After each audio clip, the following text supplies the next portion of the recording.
Hello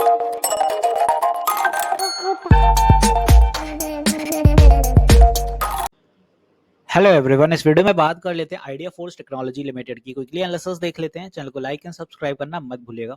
तो idea forge में आप देख रहे होंगे कि स्टॉक में फाइनली तेजी देखने को मिली। वेल ओवरऑल पूरा ही डिफेंस सेक्टर लास्ट सेशन में एक तेजी के साथ बढ़ते हुए नजर आया। वजह थी उसकी कि यहाँ पे देखें तो defence stock, PTC industries, BML, Mazdock, everything, और कुछ स्टॉक्स में तो 20% का अपर सर्किट भी लगा ऑन पॉलिसी कंटिन्यूटी ऑप्टिमिज्म। अब ये पॉलिसी कंटिन्यूटी क्या है, ये भी मैंने लास्ट वीडियो में बताया था, जो बीईएल की मैंने बनाई थी उसमें भी बताया था। यहाँ पे जो पहले डिफेंस सेक्टर में एक्सपोर्ट किया जाता था वो 22,000 के आसपास किया जाता था, 22,000 सीआर के अराउंड। अब वो बढ़ा के 50,000 सीआर करेंगे इन नेक्स्ट 5 ईयर्स। तो इसीलिए ये सडन पोटेंशियल देखने को मिला है। राजनाथ सिंह का ये बयान आया था इसी के ऊपर। अब इसी की वजह से सारे डिफेंस पीएसयूज में एक जोरदार तेजी देखने को मिली अपन को लास्ट सेशन में।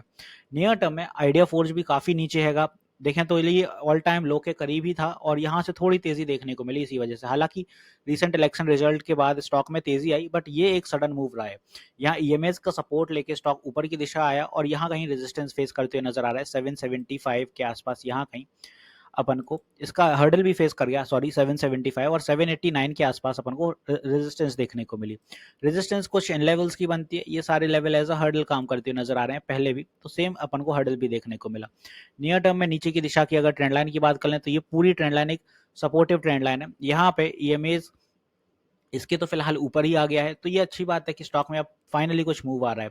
हालांकि डेली टीएफ पे आरएसआई ओवरबॉट जोन में जा चुका है, बट वहीं पे आप वीकली टीएफ पे जब नजर डालेंगे तो यहाँ पे आपको कुछ चीजें और ज्यादा क्लैरिटी होगी कि फाइनली स्टॉक ऑफ एक मूव के साथ ऊपर की दिशा निर्धारित करना शुरू कर दिया है। वीकली टीएफ पे अभी गैप काफी है और यहाँ पे जो डाइवर्जेंस का चैनल बना था उसका भी ऊपर की दिशा में ब्रेकआउट संभव है। तो नेक्स्ट सेशन में अपन को एक ब्रेकआउट के अंदाजे भी देखने को मिल सकते हैं। वीकली टीएफ पे भी ब्रेकआउट है, साथ ही साथ डेली टीएफ पे, तो ये ट्रेंड लाइन दोनों ही टीएफ पे काम करती हुई नजर आ रही है। अब इंपॉर्टेंट है ब्रेकआउट होता है तो कहां तक जाने वाला है। ब्रेकआउट होता है तो पहला हर्डल तो देखिएगा इसको 800 के आसपास, साइकोलॉजिकल लेवल भी है इधर कहीं, और साथ ही साथ 200 डे ईएमए का सपोर्ट भी आता है। तो नियर टर्म में ये बड़ा हर्डल रहने वाला है। 200 डे ईएमए का सपोर्ट एक बार बनता है तो फिर स्टॉक में कुछ उम्मीदें बनेगी कि डेफिनेटली अब स्टॉक ऊपर की दिशा पकड़ेगा। इस स्टॉक में काफी लोग फंसे हुए हैं ऊपर के लेवल पे भी, क्योंकि स्टॉक काफी टाइम से गिर रहा है। 1300 के आसपास लिस्टिंग हुई थी, उसके बाद गिरता ही चला गया। अब यहाँ पे वजह भी है उसकी गिरने की। यहाँ पे अगर आप नजर डालें तो एक ये आर्टिकल है सिंपल वॉल स्ट्रीट पे, आपको मिल जाएगा, यहाँ पढ़ लीजिएगा। Investor optimism abound idea force technology limited but growth is lacking. ये पूरा आर्टिकल आप पढ़ लीजिएगा, आपको काफी नॉलेज मिल जाएगी इस पे। हालांकि इसको नहीं पढ़ पाऊंगा, वीडियो बहुत बड़ा हो जाएगा उस हिसाब से, तो यहाँ पे आपको पूरी नॉलेज इसमें मिल जाएगी। अब बात कर लेते हैं इसके नतीजों की। यहाँ सेल्स आप देखें तो 105 सीआर की रही है इस बार की। लास्ट ईयर ये सेम सेल्स अपनी 39 सीआर की थी, तो सेल्स में इजाफा काफी देखने को मिला इस बार। एक्सपेंसेस एज इट इज चलते हैं, जैसे सेल्स होंगे वैसे ही एक्सपेंसेस, तो एक्सपेंसेस बड़े 87 CR, last time 37 CR. Operating profit 17 CR, last time 1 CR का रहा था। अदर इनकम 5 सीआर रही, लास्ट टाइम 4, तो ये ऑलमोस्ट सेम है। लास्ट ईयर इंटरेस्ट 3 सीआर का था, इस बार 0 हो गया। डेप्रिसिएशन इस बार 6 सीआर का रहा, लास्ट टाइम 3 सीआर का था, तो यहाँ पे डेप्रिसिएशन जस्ट डबल रहा है। प्रॉफिट बिफोर टैक्स 16 सीआर का निकल के आता है, लास्ट टाइम ये नेगेटिव था, इवन 0 ही था यहाँ पे। नेट प्रॉफिट निकल के आता है इस बार 12 सीआर का, लास्ट टाइम -5 था। तो इस बार काफी उछाल देखने को मिला है पिछले एक साल में। ईपीएस बढ़ के 2.75 रुपीज का हो गया, जो कि लास्ट टाइम नेगेटिव में चल रहा था। पीर कंपैरिजन में आप आते हैं तो आरओसी आपको देखने को मिलेगा 12% का, जो कि काफी अच्छा है और इंक्रीज कर रहा है धीरे धीरे, क्योंकि क्वार्टरली जो प्रॉफिट वेरिएशन है धीरे धीरे ईयर ऑन ईयर जो बढ़ रहा है वो 418% के हिसाब से बढ़ रहा है, तो ये भी अच्छा है। हालांकि इन्वेस्टर्स ने अपने स्टेक थोड़े कम किए हैं, यहाँ पे आप देखें 2.75% हो गया अगर दिसंबर से आंकड़े से आंकते हैं इसको, और डीआई ने भी 3.76 कर दिया, लास्ट टाइम 6.39 था। तो यहाँ पे कंसिस्टेंटली इन्वेस्टर्स ने स्टेक इसीलिए काटे क्योंकि स्टॉक गिरता जा रहा था, इसी वजह से। बाकी वो आर्टिकल आप पढ़ लेंगे तो ज़्यादा बेहतर रहेगा।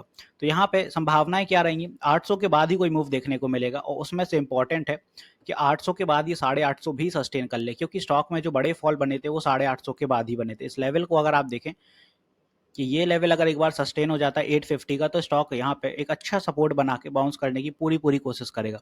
तो ऊपर की दिशा के लिए ये कुछ मूव है। बात आती है स्ट्रॉन्ग सपोर्ट कहाँ होगा, तो सपोर्ट के पहले एक चीज़ और बता दूं, मैं लाइव सेशंस भी लेता हूँ ट्रेडिंग के मार्केट आवर में, सुबह 10 बजे से 1 बजे तक और शाम 9 बजे। तो प्लीज़ अपनी क्वेरीज क्लियर किया करिए। ये सेशंस मंडे टू फ्राइडे चलते हैं, कल भी मैं लाइव आऊँगा। हालांकि मार्केट नहीं है, बट फिर भी कुछ क्वेरीज हमेशा रहती हैं, वो क्लियर करते हैं। अब बात आती है यहाँ पे सपोर्ट कहाँ हो गए, तो सपोर्ट अपने जो रहने वाले हैं नीचे की दिशा में वो कुछ यहाँ कहीं रहेगा। पहला सपोर्ट तो होगा यहाँ से 775 psychological level as well, further इसके बाद अगर नीचे कोई दिशा अपन को मिलती है कि नीचे स्टॉक जा ही रहा है, नहीं आता है, पुल बैक दिखा रहा है, तो 760 ये 2 सपोर्ट लेके चलते हैं फिलहाल अपन, इसके नीचे नहीं जाना चाहिए। और जो इंपॉर्टेंट रहेगा 750 का रहेगा। तो ये अपने हो गए 3 सपोर्ट, तो ये 3 सपोर्ट नीचे के लिए और ऊपर के लिए ये कुछ रेजिस्टेंस।